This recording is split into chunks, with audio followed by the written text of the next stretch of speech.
For being here today, provide an update on our trooper-involved shooting that happened just over a week ago on Highway 36, just west of Boulder, in the city of Westminster. My name is Colonel Matthew Packard. I serve as the Chief of the Colorado State Patrol.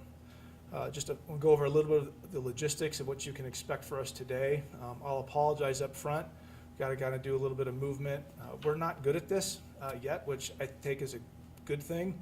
But we are taking notes, and just offer to any of you, if there's something you'd like to see different from us, please don't be shy, and we'll work to get better to make this more seamless for you so we can help provide information in the best way possible. What I'm going to do today is I'm going to try to narrate what we're going to show you on a video here in the other room, so you can be prepared for what's on that. I will start by saying, although it's redacted by blurring images, there are some very challenging images on the video. There's also some harsh language. Just for awareness as we watch through that. At the conclusion of our press conference here this afternoon, we will send, actually go out at 1 o'clock, we will send out the edited compilation of video as well as all of the source video that we used to create this edited video. It's just condensed with highlighting what we believe to be the most important points of that video. That source comes from multiple places. What we used for this video today comes from, there are 2 cameras in our patrol cars. There's a forward-facing camera in the windshield, and then there's an internal passenger. Actually, in this case, it's pointed at the prisoner area of the patrol car. Corporal Simcox had a body camera on, as well as the body-worn camera of one of the first responding troopers. A couple points to make notice here as well. As Corporal Simcox was exiting his patrol car, his body-worn camera it's mounted with a magnet on his uniform shirt. It fell off as he was getting out of the car in the very early on in this incident. Also, the forward-facing camera, the cable that connects the camera to the brains of that system, was actually severed by a bullet that was fired into the patrol car. And you'll see it in the video that feed cuts off very, very quickly. So those are some of the challenges that we work through specifically with the body-worn camera video. Again, I'll try to narrate the events as I know them to be today and what you'll see on the video. A couple other things I want to make very clear is this investigation is being led by the 17th Judicial District's Critical Incident Team. It is not being led by the Colorado State Patrol. And so I have not had a briefing from that team. What I'm going to share with you today is what I know from our own review of our video. And some very limited conversations with our own members that happened on that Saturday afternoon and what I've learned since. I will say that the State Patrol is very much invested in understanding why this occurred. We need to make sure we understand if Corporal Simcox has a specific threat against him, or members of this organization, or really why this occurred. I will share with you up front that at this point, I do not know what the motive of this shooting was. In fact, if pressed today, I would tell you that I believe, based on current information, that Corporal Simcox was a target of opportunity. I think this shooter saw a patrol car, and that's the one he decided to take shots at. Beyond that, I just don't know specifically what happened. I am pleased to share with you that Corporal Simcox continues to recover. I could not be more proud of that man. His mental strength, as he continues to work through this, has been remarkable. His physical injuries, I mean, he was shot, but by the grace of God, he continues to do well. In fact, he's getting worked on today, but we expect a full recovery from Corporal Simcox as he continues to come back for this. I know there has been a lot of interest for interviews with Tye. He politely would not like to sit down and provide that access for those interviews. He did send me a statement that I'll read, but Corporal Simcox says that I feel extremely blessed that I'm alive, and I'm very thankful for the support and prayers from everyone. I will tell you that Tye is a man that's strong in his faith, and I don't know that he strikes it up for just luck. I know that I don't strike it up for just luck. I think, as I've shared in the past, I think Tye acted heroically. I think he acted in accordance with his training. And I for one, and I hope all of you are, we're certainly thankful for how it ended as far as his well-being, but could not be more proud of the way he acted. And you'll see it in the video. He acted quickly, decisively, in accordance with his training. All right, let's talk about, again, I'll walk through the video. Once we go inside and watch the video, I'll come back out here and I'll stand here as long as you need me to take whatever questions that you have. But again, Corporal Simcox was on duty. He's a 16-year veteran. He's a corporal, and for us, a corporal is a field supervisor. So where we want him to be as he's on his shift is out on the road, listening to the radio, and somewhere where he can quickly get to wherever we need him based on what's going on that day out on the road. The position that he was in is a place that I know from conversations with the corporal, it's a place he sat frequently. It's right there in the middle of Highway 36. And again, it's protected, it's designed this way by concrete barriers on both sides. And it's where this gantry is. It's all the technology where there's cameras and things to take to do the tolling and enforcement for folks using the managed lanes on the Highway 36. It's a place I will tell you that he has picked in the past specifically because it's safe. It's protected from other vehicles being between those barriers. And it's also a place where he can work on paperwork, or others can work on paperwork without being surprised by somebody that might walk up on a car. So very intentional on his part to sit in that location for that reason. He'd been there for, I don't have a specific amount of time, for several minutes. And then I briefed before that it was at 1:18. Based on the in-car video, it might have been a minute or two earlier. But a black Chevrolet pickup truck that was identified by now the driver identified as Victor Anthony De Santiago, a 32-year-old male from Thornton, Colorado. Mr. De Santiago was traveling eastbound on Highway 36. He was in the managed lane. I can tell you that he slowed significantly as he approached Corporal Simcox patrol car.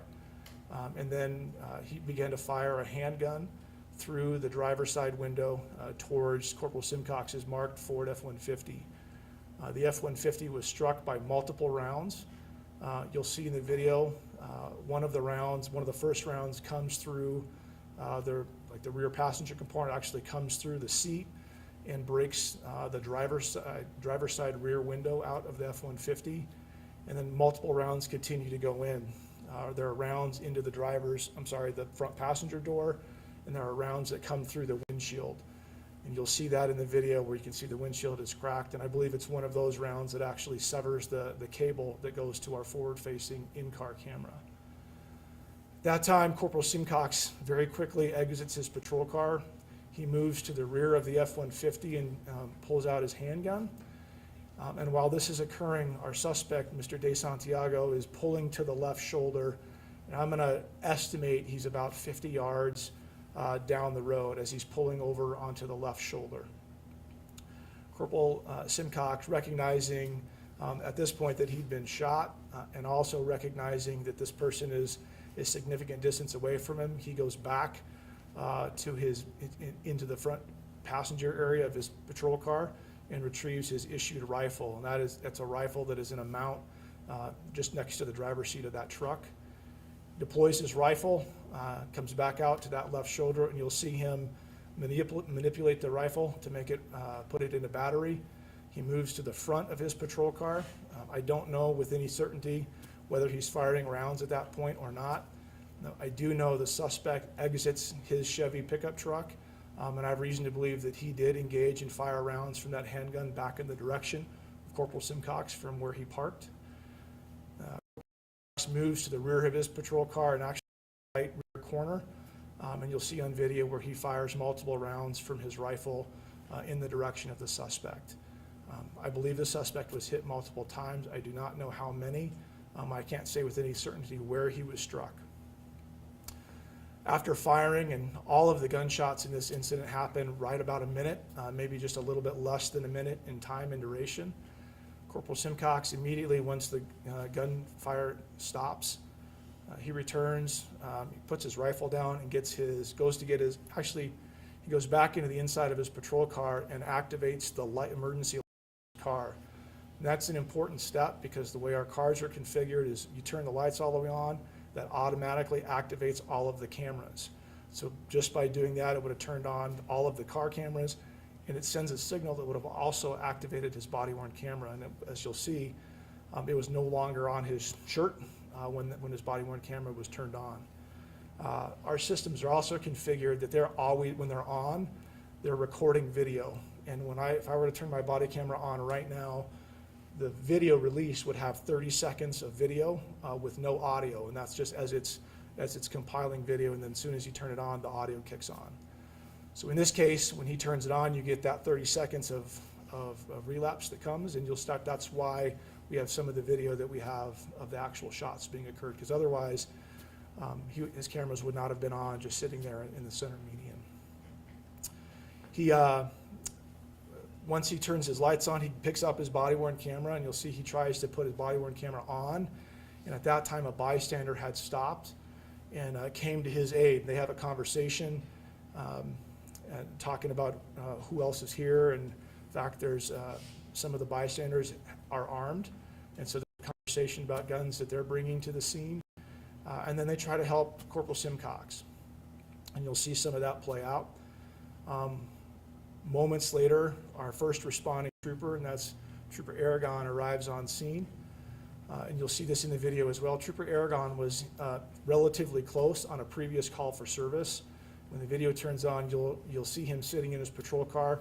You'll actually hear Corporal Simcox air on the radio that he'd been shot, and then starts to provide location. And Trooper Aragon immediately responds to that scene. When Aragon arrives, he's on the westbound side of Highway 36. In the purpose of the discussion, Simcox is more on the eastbound side, as is the suspect, and as is a bystander vehicle. And as Trooper Aragon exits his patrol car, you'll see a red truck parked in front of our patrol car. That is the bystander that stopped to help Corporal Simcox. Now, Trooper Aragon and Simcox come together in roughly the middle of this scene, and then they approach Mr. De Santiago, who is now down after having been shot by Corporal Simcox. There's also an off-duty officer that had stopped and was on scene as well, and there's coordination that happens, and ultimately Trooper Aragon places the suspect in handcuffs, and then they begin to assess the injuries that were received by Corporal Simcox. And you'll see them go through that as we've been trained to make sure that you're not injured in any other place. The two of them made the decision on scene not to wait for an ambulance, and that we're going to get Simcox away from there into the hospital. You'll see that Trooper Aragon turns around at Sheridan, returns to the scene, loads Corporal Simcox into the patrol car, and then they head to Denver Health, where ultimately he was treated for his wound to his arm. And that's essentially the scene, the incident. I want to say a couple of things. Number one, the Westminster Police Department has been outstanding. They were on scene, came to that call for help within minutes as well. They also attempted to provide aid to Mr. De Santiago. They're on the scene. And I will tell you also that the staff at Denver Health was awesome to us. They were certainly awesome to Corporal Simcox. And again, all things worked out to the fact that Corporal Simcox is going to come back in due time, fully healthy and fully ready to serve. And I know he's excited to do that when that time is right as well. His official status, he's hurt, obviously, so he'll need to get better.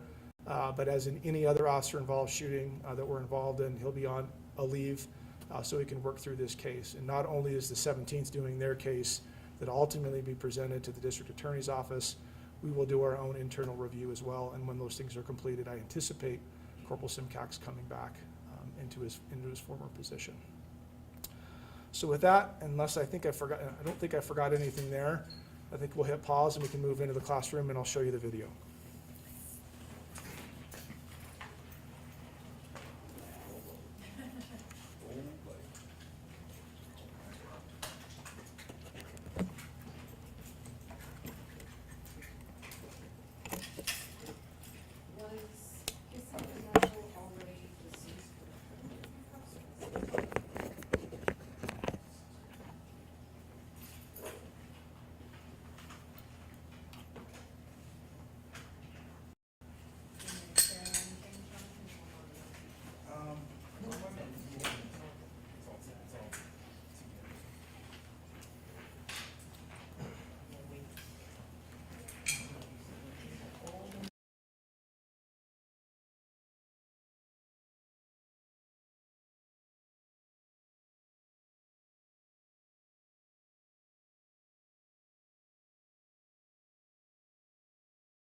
discussed outside, this is the start of the video, and what you're looking at now is the forward-facing camera in Corporal Simcox patrol car. Just again to orient you, we are in the center divider of Highway 36. We're facing east, and we're just west of Federal Boulevard.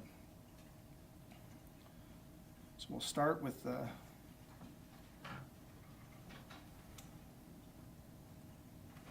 course.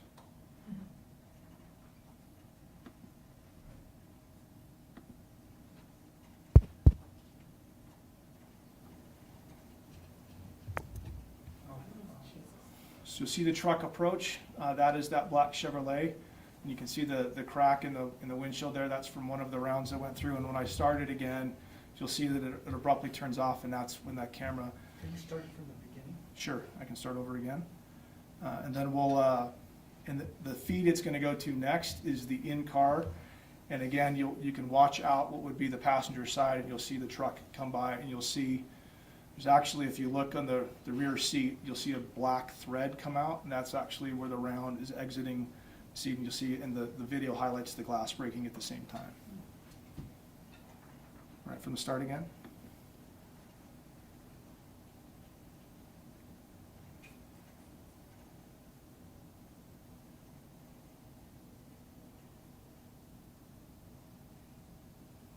So you're going to see now Corporal Simcox exit, and you'll see him moving down the driver's side. Now he's back to the rear of the patrol car. This is him coming back to retrieve his rifle, and you'll see him reappear again, manipulating that rifle, and then move back towards the front of his patrol car.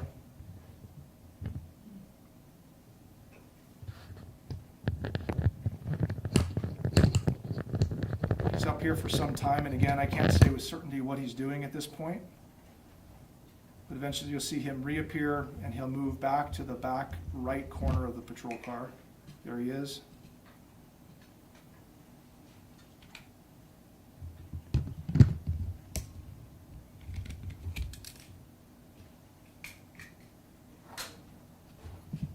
So that, I'll pause it there, that's the end of the shooting. He's now done, and he's going to move back, and you're going to see him, you'll see the next image comes from his body-worn camera that he picks up.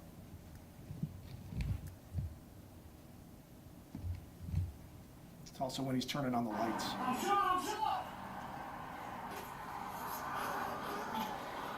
Come here, come here, come here.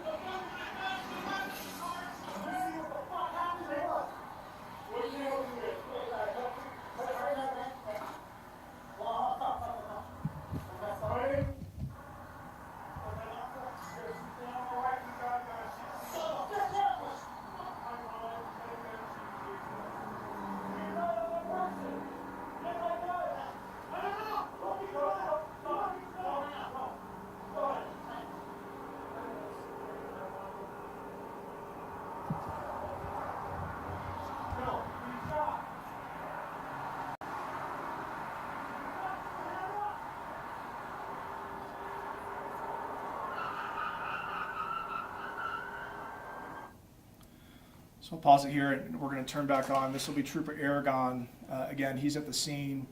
He's actually on Washington, just north of like 72nd Avenue, so he's not far away. But you'll see, and we cut it down, but as soon as I turn it back on, if you listen to the audio, you'll hear Corporal Simcox say that he's been hit.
pause it there just because that, you can see the red pickup here.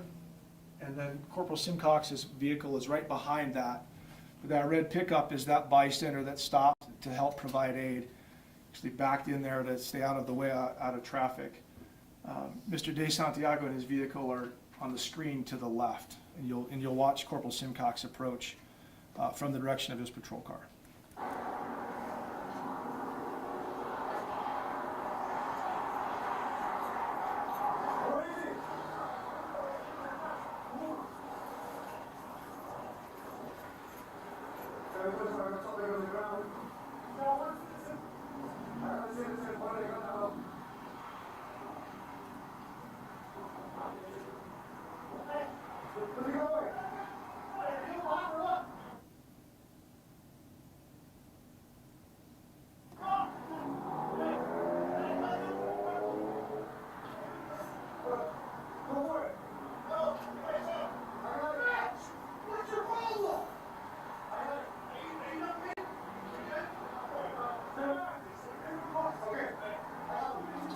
This is the off-duty officer I mentioned.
Okay, that's video, and if you want to meet back outside, and we'll take questions there if that works for all of you.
for y'all again.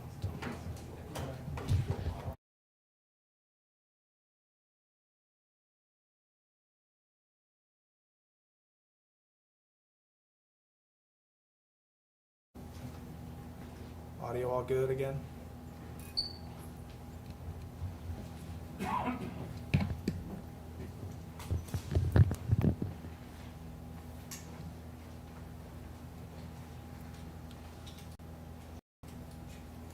Everybody good? Yeah.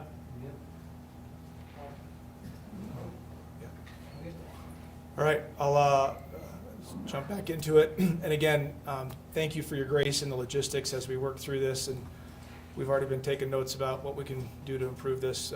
Heaven forbid we have to do something similar in the future. But just after watching the video, and I'll, I suppose, conclude remarks and then open it up to questions.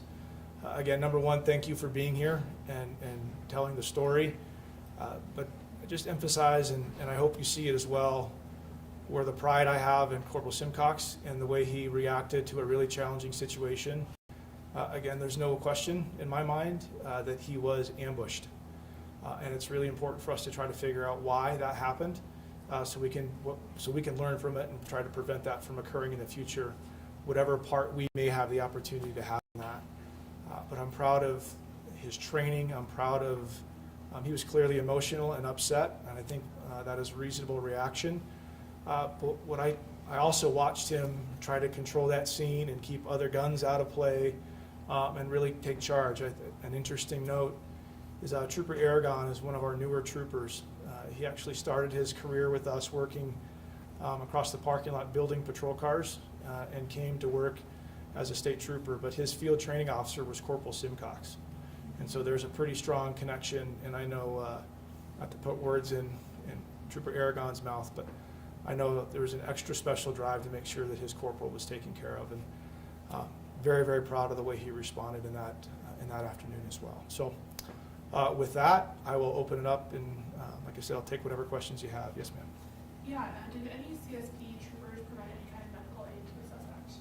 I do not believe so. I think all of our troopers that responded immediately, it was Trooper Aragon, and then you saw another trooper respond there moments later. But I believe all of the aid that was provided by law enforcement came from the Westminster Police Department. And is that part of CSP training to provide aid in an officer-involved shooting, or can you speak to that a little bit? Yeah, in fact, the law requires that one of these things, once it's stabilized, we'll certainly check ourselves for injury, and then the aid is provided to the other people involved as well. And you heard Corporal Simcox also look for potential other people, other vehicles, other people that might have been by the gunfire.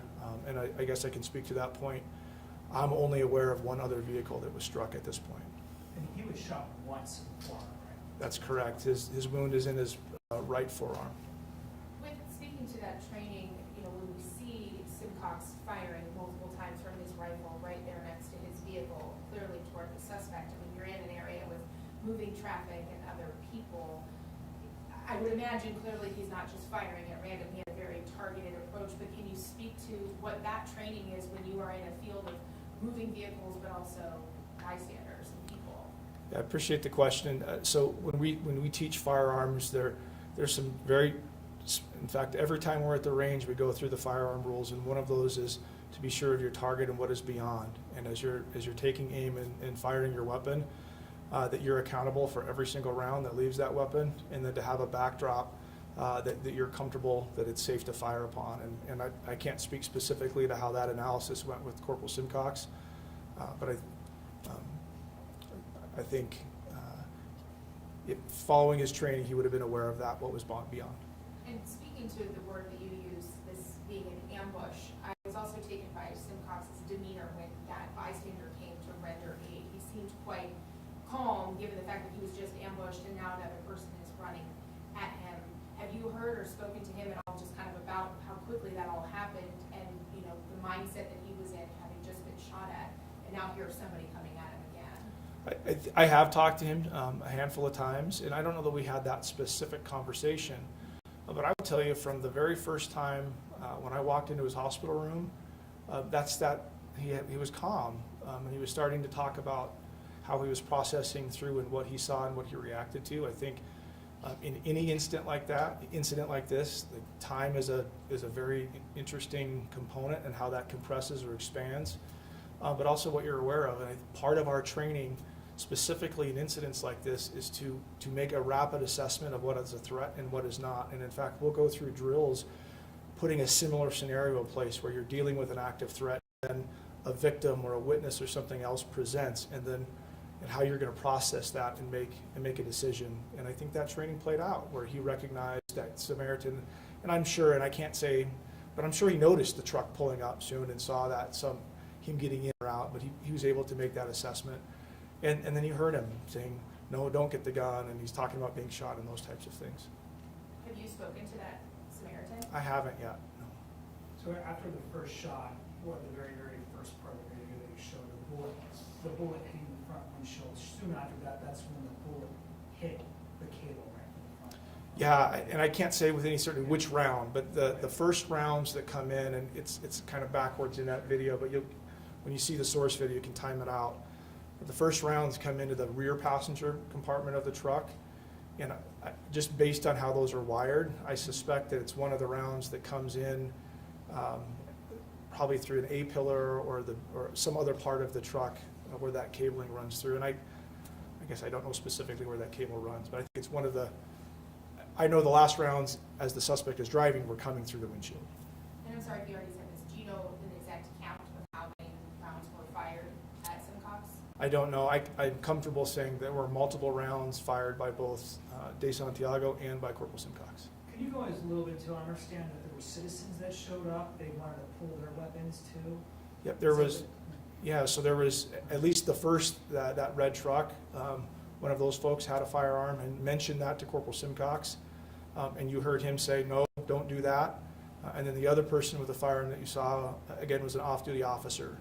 And as you see Corporal Simcox and Trooper Aragon approaching the black pickup truck, you can hear audio where Simcox is actually having a verbal discussion with that person and identifies him as a police officer. And then they work through how the scene progresses from there. But those are the only ones that I'm aware of. Where was that officer from? I don't know, I'm sorry. Back to the question about aid, when the troopers left the scene, was Westminster PD on scene already offering aid? I don't know exactly how the timing works out, but I have been briefed that it's Westminster police officers that provided aid to the suspect. But I can't speak to the timing and specificity. He was dead on scene though. Yes. Is there any perspective you can share? I'm not sure how much you can get into this because I know you haven't talked to the CRT team yet. This man identified as De Santiago has a substantious criminal footprint in Colorado's judiciary, several felonies on his record. Could you offer any sort of reaction to the fact that he did have a gun as a convicted felon? Yeah, I won't, other than to say that I think he's extensive criminal history with violent history. And really, my lens in reviewing his history to date has been to try to identify some sort of connection to the patrol or to Corporal Simcox. And as I stated before, at this point, I can't say with any certainty what his motive was or why, other than perhaps a target of opportunity here. Do you believe he has any sort of gang affiliation? So obviously a lot of conversation today about international involvement. I have no reason to believe that he's associated with any international gangs. I can say that he's got gang activity in his history, but I can't speak to whether he was currently associated or involved with a gang. But it was a local gang. Transparency is, of course, important, right, these days. Why do this, though? Why do you want to walk through, whether it be for us, the media, but also for the public to see? Why is that important? I think to your first point, I think it's important for us to be as transparent as we possibly can about what occurred. I think in any of these, and you've seen this from the State Patrol now, that we're trying to be faster at releasing these videos without compromising the integrity of the investigation of those types of things. But it's important to see what happens, and I think in this case, obviously, we as an agency took somebody's life, and it's important that you all have access to that information about why that occurs and how that occurred. But we also have a story here where our trooper, our corporal, I think acted commendably in a very, very challenging situation. I think that's an important part of the story to hear as well. Does this change anything in terms of, you had spoken how Simcox chose this location frequently, he felt safe in this position. Does this change well with where you park, where troopers park their vehicle, or where they, do their work, to be in a place where they can respond quickly. I appreciate the question. It's not the first time I've been asked, as you might imagine, by our own members. And I'll tell you, it's a challenging situation to respond to, because here's what I do know, is that when people see a state patrol car, whether it's in the center meet of Highway 36 or on an overpass in rural Colorado, that people tend to drive better. And that's really what the mission of this organization is to encourage safer driving in the bulk of our work. And so that's important for us to be out there. Now, I don't know yet all of the factors that played into this, but I assure you that part of our internal review will be to look at patrol cars, will be look at training. Is there something that we can do differently to help protect from this specific scenario? I just don't know what that would be just yet. But we can't just pull back and hide at the office. We have to be out there to provide the service that we provide. And I will tell you this, another point of pride for me in our organization. Saturday was a really rough day, and obviously I spent time at the hospital with Corporal Simcox. I spent time on scene. I spent time with many of you at Westminster Police Department providing an update. But as I left the police department to head back to our office that night to talk to our folks that were, Corporal Simcox teammates, what I heard were state troopers making traffic stops and working. And I tell you what, that's incredible to me. Their supervisor was just ambushed, and they all knew it. This is not something you can dance away from or hide from. They know exactly what happened, but their commitment to the mission was undeterred. When I came back on duty on Monday morning, turned on the radio and I heard the exact same thing. And today, right now, in Adams County, there are troopers making traffic stops, investigating car crashes, and writing reports, because that's what we do. It's part of the way we can save lives in Colorado. Do you know what gang the suspect had been affiliated with in the past? Not comfortable saying with confirmation, but I can say comfortable in saying prior gang affiliation, probably as a juvenile, at least. I just wanted to circle back one more time. Can you say why that no CSP troopers provided aid on scene to the suspect? Just the hands that were on scene. I think Westminster got there. You saw Trooper Aragon went immediately to Corporal Simcox, and then the Westminster police officers arrived on scene, and they assumed that. I don't know that there was a conscious decision or not. And you're going to release the unedited version and that video through email? Yeah, it'll go out here at 1 o'clock. There'll be the video we showed you and the source video that was used to create that. Other than with this video, how do you collaborate now with investigators in the ongoing investigation? Yeah, so we'll, and I've certainly been in contact with the district attorney's office to make sure that we weren't making them uncomfortable. But we will continue to stand back and let them do their look. They've got interviews, they've got forensic reports, and all of those things to go through. I don't anticipate another release from us in this. I think the next thing we'll hear is from the DA and that critical investigation team, incident team. And I look forward to hearing their assessment of this as well. How concerned are you about the possibility of an active threat against your troopers? I think you plan for the worst, and I will never say I hope it doesn't happen. I would tell you that we're going to plan for it to happen again so we can be ready for it. So it is a concern. It certainly is a concern, but I also have a tremendous amount of confidence in our troopers, and based on their training and the equipment that they have. At the end of the day, this is a risky profession for a lot of different reasons, but the folks that come to this line of work do it on purpose. They come because they understand the value of this profession and the nobility of it when it's done the right way, and we work really hard to do it the right way. And that's what I heard on the radio on Saturday afternoon when I was driving home. So my concern, sure I am, but I'm also very confident in the training that happens here, and so our folks can be ready for this. You talked plenty about your conversations with Simcox. Corporal Simcox. Yeah. Can you talk a little bit about what the conversation has been specifically with Trooper Aragon, about his response, what went down after he took him to the hospital, and how he has been going on with you again ever since it happened? Yeah, so kind of the way these things evolve is I don't spend a lot of time talking at this point in this stage of things. I don't spend a lot of time asking them what happened, right? My role at this point is to make sure that they have what they need to get better. And that might be physically, it might be mentally and emotionally. to make sure that they know they're supported. I will tell you, I have told both Corporal Simcox and Trooper Aragon how proud I am of them and thankful I am for their service and how they reacted in this moment. And I hope that they are proud as well. But now what we're doing is leaning into them to make sure that they have the resources available, whatever that might be, so they can recover fully, whatever that means for them. Thanks, Chief. Thank you all very much. We'll send that out in 15